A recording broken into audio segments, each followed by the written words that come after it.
Hello friends, मैं हिमांशु नंदवानी आ गया हूं आपके लिए एक और वीडियो लेकर ऑडिटिंग सीरीज में।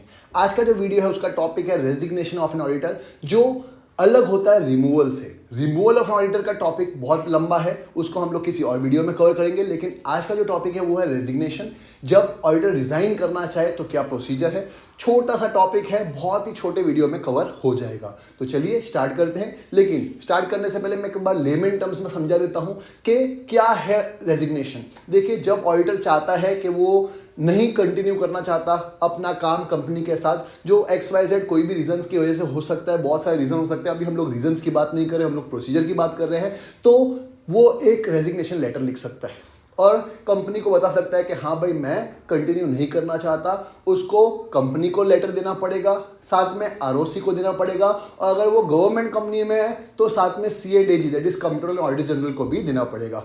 कुछ फॉर्म भरने पड़ते हैं, ये जो लेटर है वो ADT 3 फॉर्म फाइल करना पड़ता है, वो अभी हम लोग डिटेल में समझेंगे। बहुत छोटा सा प्रोसीजर है, चलिए स्टार्ट करते हैं। तो वही लिखा है, देखिए सेक्शन 140 कवर करता है रेजिग्नेशन ऑफ एन ऑडिटर। अगर ऑडिटर रिजाइन करना चाहता है तो वो क्या करेगा, एक स्टेटमेंट दे देगा, दैट इज रेजिग्नेशन लेटर दे देगा, रिजाइन करता हुआ लेटर दे देगा, स्टेटमेंट फाइल कर देगा। कितने दिन के अंदर? 30 डेज के अंदर। कब से? जब से उसने रिजाइन किया तब से 30 डेज के अंदर उसको क्या करना पड़ेगा, एक स्टेटमेंट या लेटर फाइल करना पड़ेगा। किसके पास? कंपनी के पास, और साथ में ROC के पास। ROC का लिखा हुआ है नीचे। और इन द सेम वे अगर गवर्नमेंट कंपनी है तो एक कॉपी उसको किसको देनी पड़ेगी?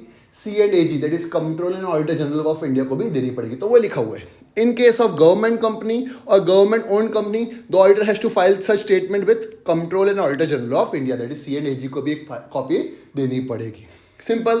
और उसको उस लेटर में फैक्ट्स भी बताने पड़ेंगे, रीजन भी बताने पड़ेंगे क्यों वो रिजाइन कर रहा है। तो वो लिखा हुआ है, the auditor shall indicate the reasons and other relevant facts regarding his resignation. और कौन सा फॉर्म भरना पड़ता है, मैंने अभी आपको बताया ADT 3 फॉर्म। तो वो लिखा है ADT 3 फॉर्म उसको फाइल करना पड़ेगा, उसी के अंदर ही वो रेजिग्नेशन लेटर टाइप कर सकता है। सिंपल है। और एक कॉपी किसको देनी पड़ेगी? ROC को। सिंपल है। मतलब CADG को तभी देनी पड़ती है जब गवर्नमेंट कंपनी है। अगर गवर्नमेंट कंपनी नहीं है तो CADG को देने की जरूरत नहीं होती, सिर्फ कंपनी और ROC को कॉपी देगा तो चल जाएगा। बहुत सिंपल सा प्रोसीजर था, वही लिखा हुआ है। अच्छा, अगर ये नहीं कर पाता है, अगर वो कॉपी नहीं दे पाता है या रीजंस नहीं देता कि क्यों वो रिजाइन कर रहा है, इसको आप कॉन्ट्रावेंशन बोलते हैं। क्या बोलते हैं? कॉन्ट्रावेंशन। कि मतलब उसने ADT 3 फॉर्म नहीं भरा, या रीजन नहीं स्टेट किए, या कोई और ये जो प्रोसीडिंग्स होती है वो नहीं फुलफिल की, तो उसको पेनल्टी लगती है। मिनिमम पेनल्टी लगती है 50,000 रुपये, या जो इसकी फीस है विच एवर इज लेस, विच में एक्सटेंड रुपीज 5 लाख 5 लाख रुपए तक की पेनल्टी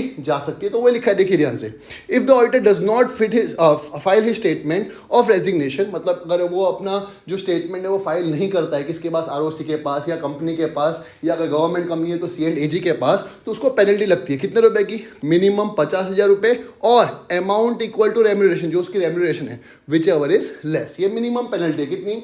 मिनिमम 50,000, और जो उसकी रेम्यूनरेशन, जो उसको सैलरी मिल रही है, रेम्यूनरेशन मिल रहा है कंपनी से, वो which ever is less.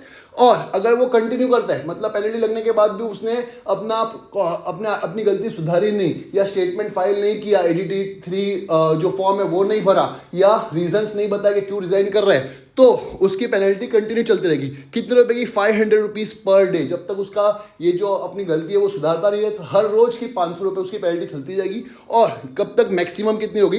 5 lakh रुपए। सिंपल है, बहुत इजी सा प्रोविजन था। इसको एक बार फटाफट समअप कर लेते हैं, क्योंकि एग्जाम के टाइम पे इतना बड़ा वीडियो नहीं देखना हो, तो खाली आप इतना समझ लेंगे तो भी काम हो जाएगा। तो एक बार उसने रिजाइन किया, 30 डेज के अंदर ADT 3 फॉर्म भर देने का, उसकी कॉपी फाइल कर देने की, किसके पास? कंपनी के पास, ROC के पास, और गवर्नमेंट कंपनी है तो CADG के पास भी। सिंपल है। अगर वो कॉन्ट्रावेन करता है, ये सब नहीं करता है कि हाँ भाई ADT 3 फॉर्म नहीं फिल किया या रीजन नहीं बताया, तो उसको कॉन्ट्रावेंशन के लिए पेनल्टी लगेगी। मिनिमम पेनल्टी कितनी? 50,000, मैक्सिमम पेनल्टी कितनी?